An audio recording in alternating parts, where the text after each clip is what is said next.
My name is Winnie Greer, and I am a science teacher by day and a jazz diva by night.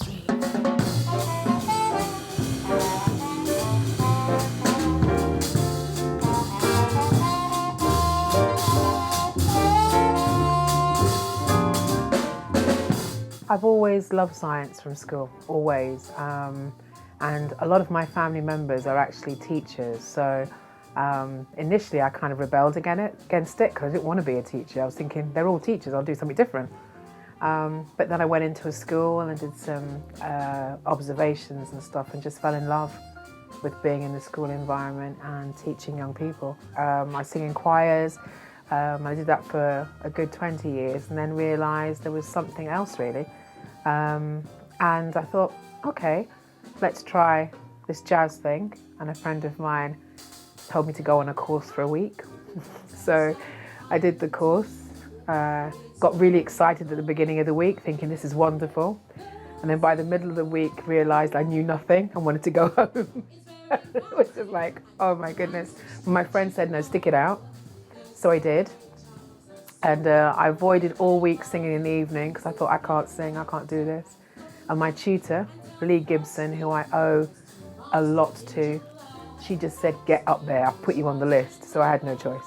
It was from school, actually. At school, we had an amazing musical director, Peter Broadbent. And our choir, we travelled, we went to Vienna, we went to Wales, competed in the Eisteddfod, so we did a lot of stuff. So that really got me interested in choir singing, and I've loved it since school time.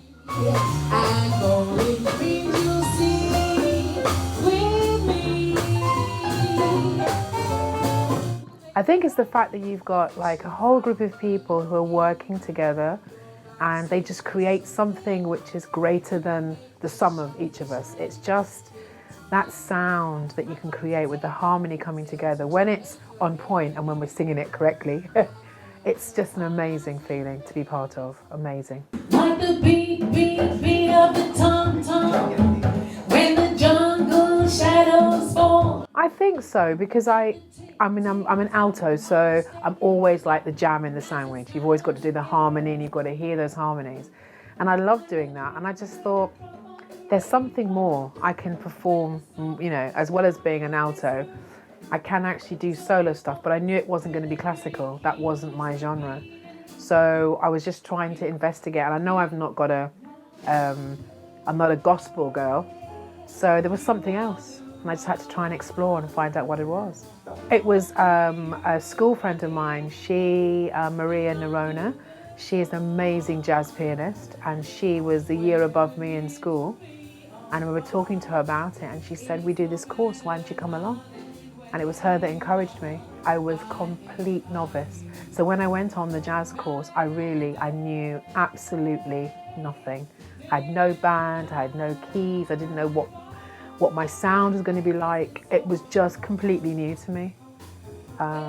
Yeah, so it's been a gradual journey. My baby don't care for clothes. My baby don't care for shows. Well, to be honest with you, that was courtesy really of the Crossover Jazz Rooms with Bernadette Bryant, who runs that.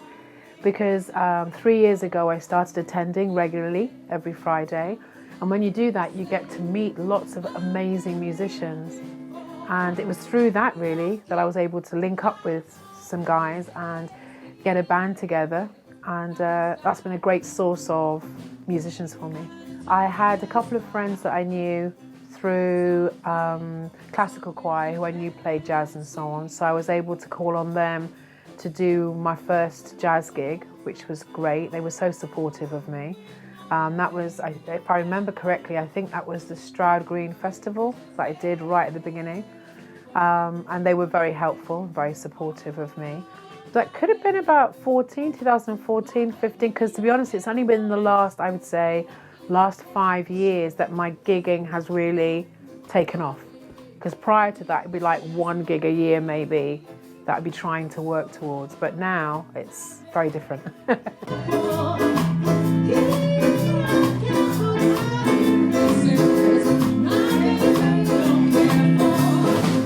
The other aspect was a group that I'd put together called Bass, Voice and Pan.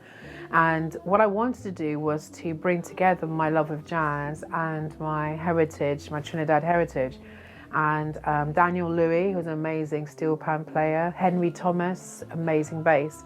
Three of us got together and we did some gigs, which was quite unusual because it's not often you have voice and steel pan together with bass. It's quite an unusual combination. So people were quite interested, and whenever we did gigs, people wanted to know about the steel pan. So it was a really good platform to present that instrument and promote it. I did a couple of open mics I did an open mic at Ronnie Scott's upstairs. That was quite interesting.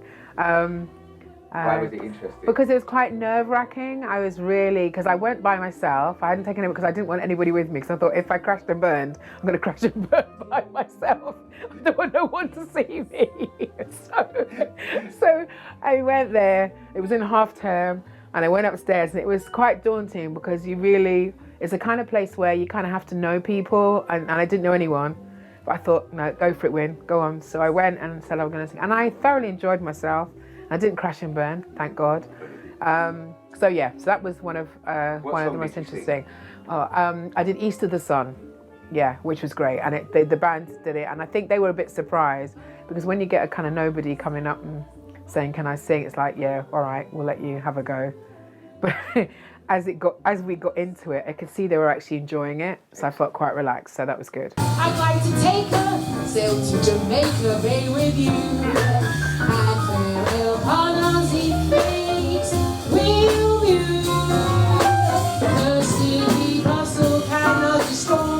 Right, the Dugdale, basically I got to the stage where I'd done some gigs with big band, and I enjoyed that, and I thought it's about time now I took control and did a gig for myself and let me organise it myself. And I had the idea of the colours of love, looking at the different phases of love. And I just literally took courage, to be honest, and just thought, get a date, because once you book a date, you have to do it then, you know what I mean? You can't hold back. So I just got the date, and it was amazing because, and this is really, and it might sound a bit childish, but it was being in a dressing room with the lights around the mirror, and I had a friend of mine, she came and she was doing my hair and doing my makeup, and the most amazing bit was after the first half, the stage manager came to the door, knocked on the door and opened it and said, "Miss Greer, the second half starting in a few moments." And I felt $1 million. It was wicked. I was so excited. So it was a brilliant experience. And the audience was so supportive that I was literally on cloud nine. Some of them I've known through the crossover. One person who is always with me is Peter Desmond, who has been a lifelong friend from when I was teaching. So in 1994 is when I met him, and he has been such a support to me. So he's been a mainstay. And then I've just been blessed with so many really wonderful musicians. Shura Greenberg, bass, he's done so many gigs with me. Joe Bickerstaff, pianist, he supports me in such a great way. So I'm really blessed, and that's how I've been able to do the gigs I'm doing now, because of their support.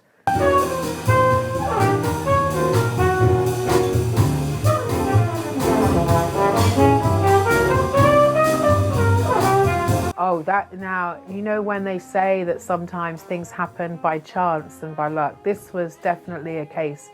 I was traveling to work, I was late, got to the station was packed with people, and I was standing next to this really beautiful woman, very tall, elegant woman, and she just smiled and I smiled at her.